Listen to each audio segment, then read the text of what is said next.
The Australian story, no matter the chapter, is an adventure story. Ancient, action-packed, precious and proud. This week I'll explore the time-worn treasures of far north Queensland's savannah country, from the oldest tropical rainforest in the world to its primeval volcanic wormholes. Ours is a country of open roads and experiences wild and new.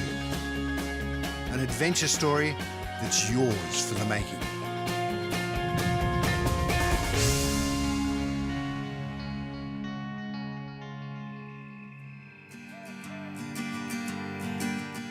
By any measure you wish to make, Australia is an old place.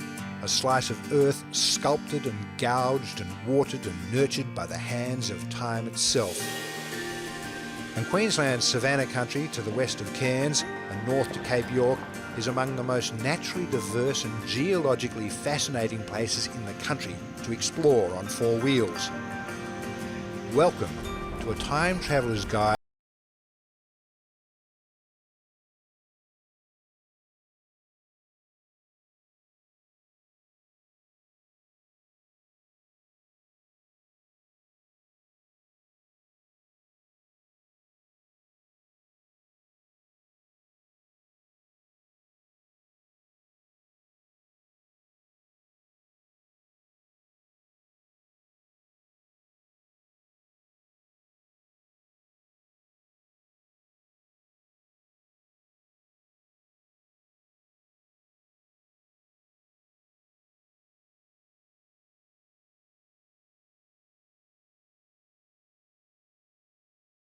here is home to 13 of the world's 19 oldest flowering plant families, 65% of Australian bat and butterfly species, 1/3 of our frog, marsupial and reptile species, and 20% of Australian bird species. I mean, that is just remarkable if you think about it. This is a living, breathing, incredibly active and vital record of how our flora and fauna has evolved over the past couple of 100 million years.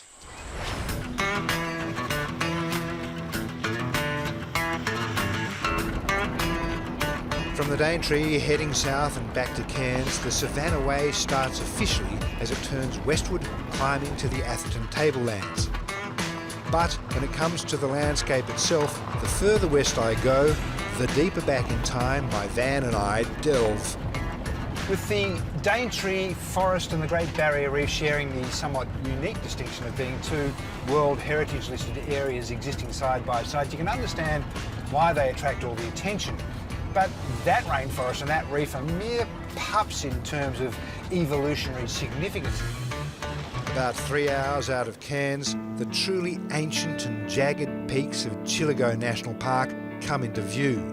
The story of this landscape begins about 400 million years ago, when limestone and coral reefs combined to form the bed of an ancient shallow sea. And then, after a mind-boggling period of time, weathering and erosion, we are left with these incredible caves.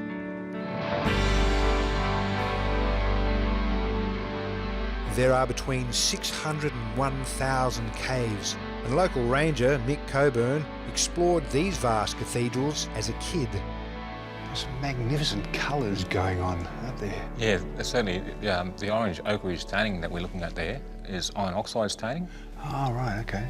And the colouring can change quite dramatically depending on the different minerals or the different elements that the water leaches through. There are a few bats around too. Yeah, there's quite a few up in the ceiling. This particular bats are diadem horseshoe bats.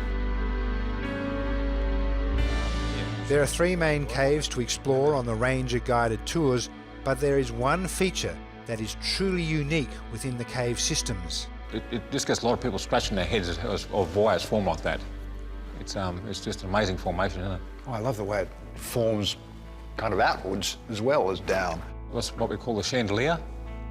The crystals form out sideways and sometimes even upwards. And do the experts come in here and are they impressed by something like this? Oh, very much so. We've had geologists and speleologists from all over the country and over the world, and they all say the same thing. They've never seen nothing like it.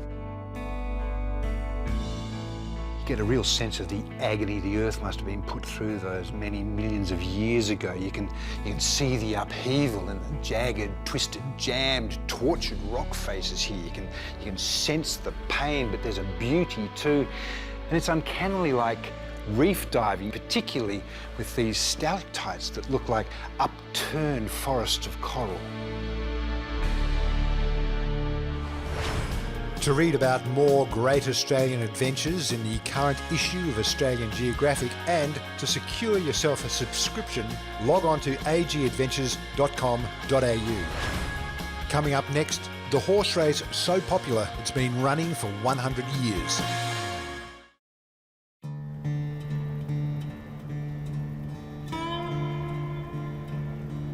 Way out back, beyond the Never Never, and a long, long way from Whoop Whoop, everyday life in the Australian bush has always had a weird relationship with space and time. Whether it's the horizons that stretch to eternity or the roads that go on forever, this is the kind of country that's best not hurried, because detours are always rewarded. I reckon I'm about 500 k's southwest of Cairns, and it feels like 300 of those k's have been driven on tongue-hanging, saliva-sapping, red dirt dust. This is Gulf country. I'm beginning to understand why they call it Gulp country. It's hot and thirsty out here, so I'm going to pull in up here for a thirst quencher at Ainslie. Normally a one-horse town, unless, obviously, it's race day. The township of Ainslie is about 6.5 hours drive west from Cairns on the Savannah Way. The town's race day is an outback Queensland institution. Having run for more than 100 years, horses and jockeys come from all over the state to have a dash at the cash.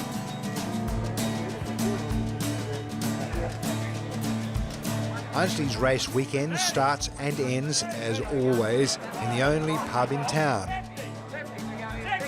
with the Calcutta traditionally kicking off what will be the start of the long weekend of dusty outback shenanigan.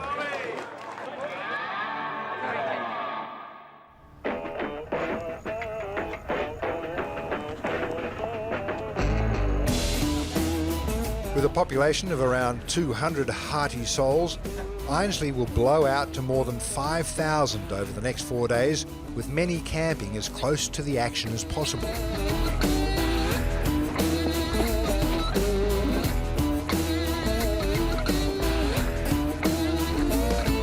If you ever want the unofficial form guide at any country race day, a master farrier is a good place to start. Christopher Geddes is one such horse shotter with an inside knowledge on almost all of the runners today.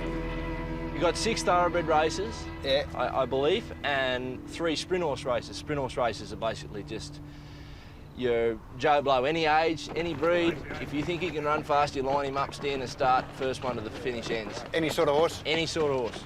Are you shoeing all the horses here today? Most of them. Yeah. There's a few blokes that did it themselves. Yeah. I hope my horses beat them. Hang on, now, so if you're shoeing most of the horses in the race, are you able to give some faster shoes and... Mate, I call them all winning shoes. They're all winning shoes. If they don't win, don't take them home, mate.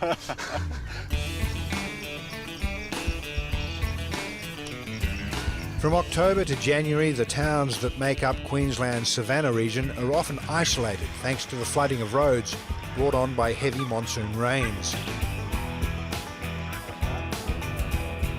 Which means, to come the dry season in April, these outback towns love to take some well-deserved time out to celebrate life. But I'm here for one day only, so it's time to go big or go bust. You look amazing. What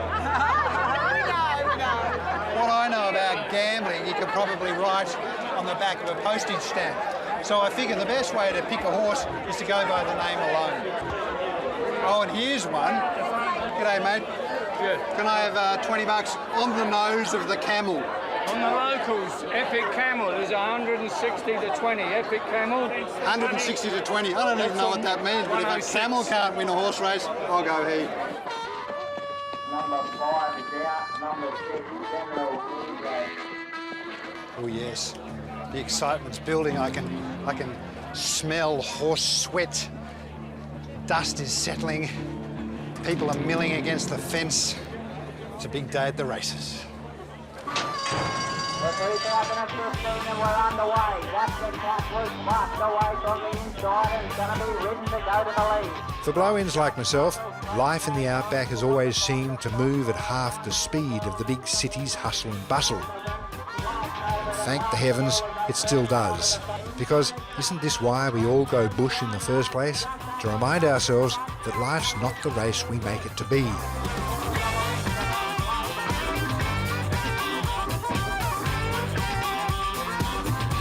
So thank goodness for the horizons that stretch to eternity and the roads that go on forever.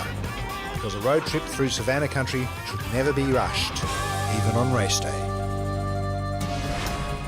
To kick off Australian Geographic Adventures premiere series, we're going to be giving away the ultimate adventure kit that we hope will inspire you to get out and explore this amazing country of ours.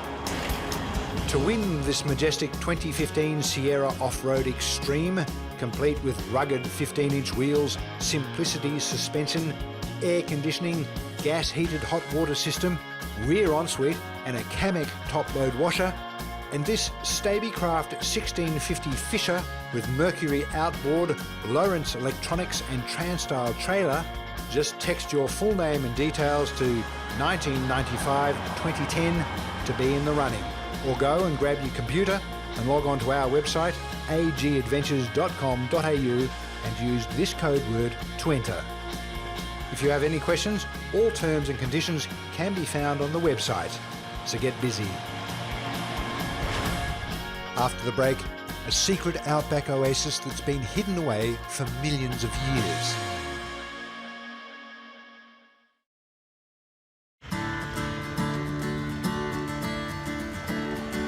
At first glance, there are many who might view the unceasing expanses of the Australian outback as some kind of colossal badland. But with the right kind of eyes, the outback is an incredibly rich and active place to experience. A place where every small detail has an age-old story to tell, and the travelling hands of time are imperceptibly working all around you.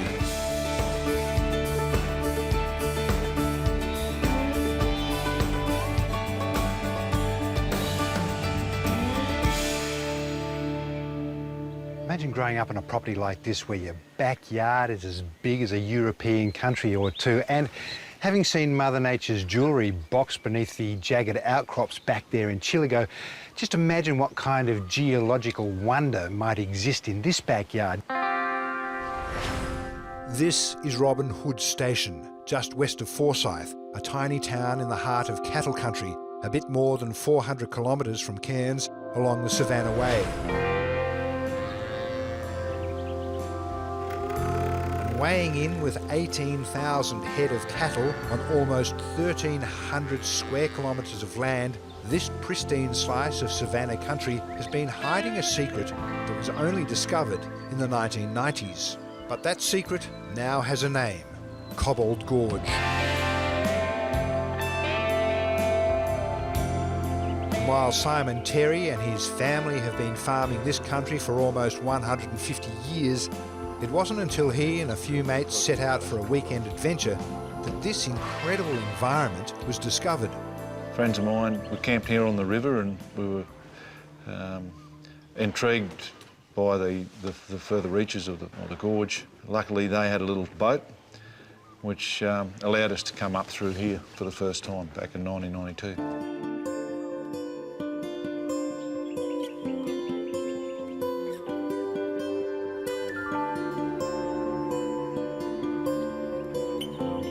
What do you know about what formed all this? It's a really interesting structure. Geologically, it's fascinating. Basically, what you're looking at is a freshwater seabed, which was an inland delta system fed by rivers and streams. And you can see the coarse river gravels here, and then overlaid by a layer of fine sediments. And this dates back to 165 million years old. So it's a record of time, basically.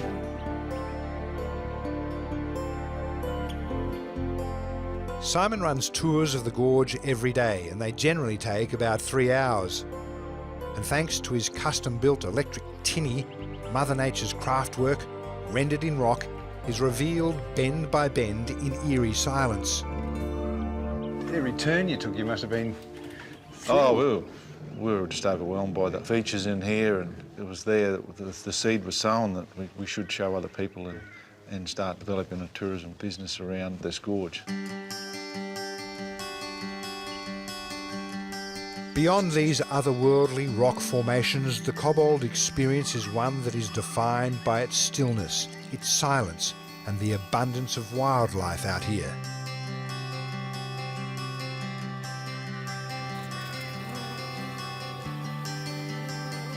But while Cobbold is a long way from anywhere, it caters to travellers of all types, be it RV, motorhome, caravan, campervan, camper trailer or tent. You can set up camp right there on the station and all the amenities are laid on, making Cobbold Gorge a once-in-a-lifetime experience, millions of years in the making. You know, there's plenty of gear that you can get to make caravanning easier. But let me tell you, there's one bit of gear that I would not leave home without, and that is a UHF radio. You know, when it comes to reversing your caravan, hand signals are great, but you know what can be even easier? A couple of these guys. They're not expensive and they might just save your marriage. It's all about staying in touch. You know, some caravanners might be offering tips about local road and track conditions or things to do around a town. And imagine being able to call up the driver of a road train on some long, lonely stretch of outback highway to let him know that you'd like to overtake. There are all sorts of UHF solutions out there, but at the very least, get yourself a couple of handheld units. These will give me a couple of kilometres of line of sight communications, and that's enough to keep me in touch with vanners and other road users. Oh, and one final tip. When you're using your radio, mind your language, because you just never know when little ears are tuning in. And remember, our website, agadventures.com.au, has all the latest caravanning and four-wheel driving information ready and waiting for you to discover. Next, Queensland's epic Undara lava tubes.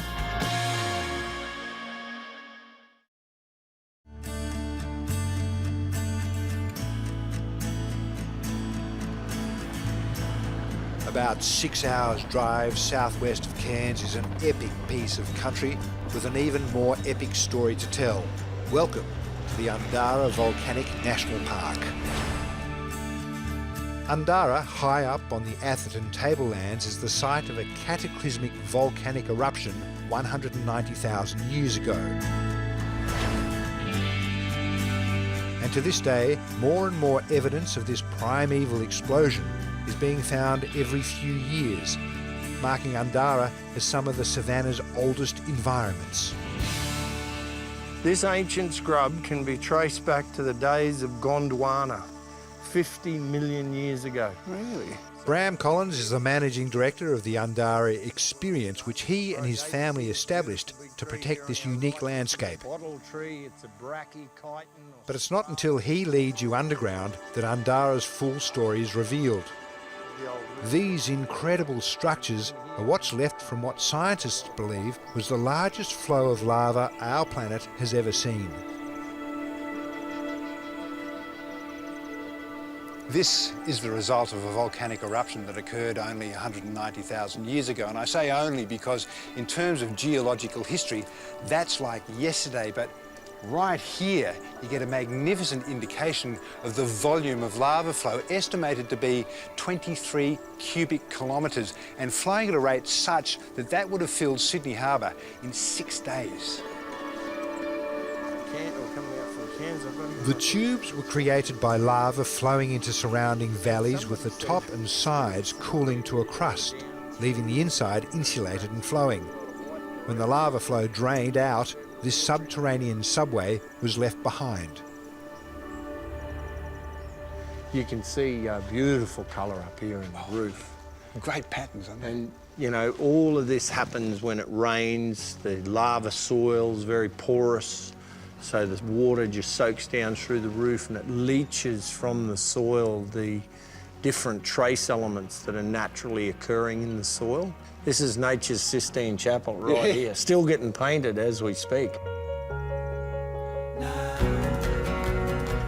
And so, after adding one more day to the 190,000-year-old story of these incredible caves, the sun sets over the savannah and Andara's lava tubes begin to take on a very different guise as its nocturnal animals begin their nightly rituals. It's a great spot from which to realise the distances we've covered in the last couple of days. We were over here in the north at Chiligo before heading south to just beyond Mount Misery there, where we were at the Easter races at Ironsley. We then headed to the south end of the Far Range, the Newcastle Range, to find Cobbold Gorge. We then tracked around this foreground range, the Caterpillar Range, before heading here to Andara.